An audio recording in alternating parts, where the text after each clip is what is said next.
57 जणांचे हरवलेले मोबाईल आज परत करण्यात आले आहे।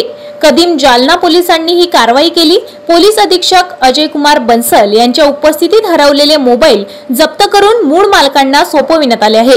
मूळ मालकांचे हे फोन हरविल्यानंतर या मोबाईलची CEIR या वेबसाईटवर नोंदणी करण्यात आली होती। तसेच पोलीस तक्रार देखील करण्यात आली होती। त्यामुळे हरवलेल्या मोबाईलची पोलीस ठाण्यात तक्रार दाखल करा असे आवाहन पोलीस अधीक्षक अजय कुमार बन्सल यांनी केले आहे। आज कदीम जालना पोलीस स्टेशन येथे हरवलेले मोबाईल हे नागरिकांना परत करण्याची चांगला उपक्रम PI कदीम जालना शेवाळे साहेब राबवलेला आहे। पण 57 लोकांचे, कोणाचे 2 महिने, कोणाचे 2 वर्ष पण झालेले आहे हरवलेले, आणि ते आज पोलिसांनी शोधून त्यांना परत करण्याची कारवाई केलेली आहे। आणि त्यामध्ये CEIR हा भारत सरकारचा पोर्टल आहे, त्याचा वापर करून हे आमचे कर्मचारी अन्सारी यांनी ही कामगिरी केलेली आहे।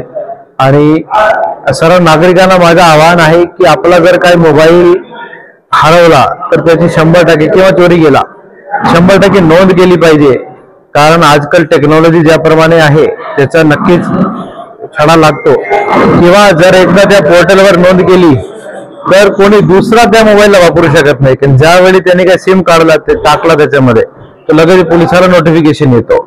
तर चोरून पण त्या चोरला फायदा होत नाही।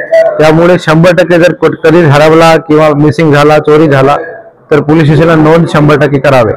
यामध्येच आपण जालना पोलीस वेबसाईटवर पण लोस्ट अँड फाउंड असा ऑनलाईन लिंक पण सुरू केलेला आहे, तर त्याच्यामध्ये पण प्राथमिक नोंद करू शकतात। नंतर पोलीस स्टेशन कडून तुम्हाला बोलून त्याची व्यवस्थित नोंद केली जाऊ शकते। महाराष्ट्र टुडे न्यूजला लाईक करा, सबस्क्राइब करा आणि शेअर करा। आणि हो, आपली प्रतिक्रिया कमेंट करून आम्हाला नक्की कळवा। धन्यवाद।